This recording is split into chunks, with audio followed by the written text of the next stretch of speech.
Welcome to our தகவல் களஞ்சியம் channel. இன்றைக்கி நம்ம மாம்பழம் அப்புறமா பாதாம் பேரிச்சம்பழம் வச்சு மாம்பழ ஜூஸ் அடிக்க போகிறோம். எல்லோரும் மாம்பழத்தோட பால் சேர்த்து தான் அடிப்போம்.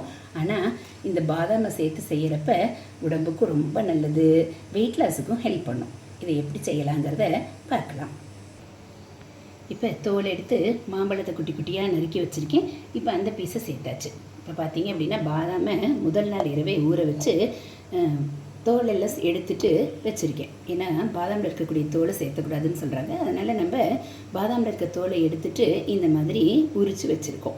இப்போ இதையும் நம்ம இந்த மாம்பழத்தோடு ஆட் பண்ணிக்கலாம். அடுத்து பார்த்தீங்க அப்படின்னா ஸ்வீட்னஸ்க்காக பேரிச்சம்பழமும் சேர்த்துருக்கேன். இப்போ இது எல்லாத்தையும் சேர்த்து நல்லா நைஸாக அரைச்சிட்டு வந்து காமிக்கிறேன். பார்த்திங்க அப்படின்னா உங்களுக்கே தெரியும் அது எவ்வளோ நல்ல க்ரீமியாக வந்திருக்கு பாருங்கள். இப்போ இதை ஒரு டம்ளரில் மாற்றலாம். இப்போ நம்ம அடித்ததை ஒரு ஜாரில் மாற்றிக்கலாம். ஒரு கிளாஸ் ஜாரில் மாற்றிட்டோம். இதோட நம்ம இப்போ ஐஸ் க்யூப் ஆட் பண்ணிக்கலாம். இந்த மாதிரி மேலே நீங்கள் கொஞ்சமாக மாம்பழத்துண்டு, பேரிச்சம்பழம், நட்ஸு இதெல்லாம் போட்டு நீங்கள் கார்னிஷ் பண்ணி கொடுக்குறப்ப குழந்தைங்க இந்த மாதிரி குழந்தைங்களுக்கு கொடுக்குறப்ப ரொம்பவே விரும்பி சாப்பிடுவாங்க. இதில் நம்ம பால் எதுவுமே சேர்க்கலை.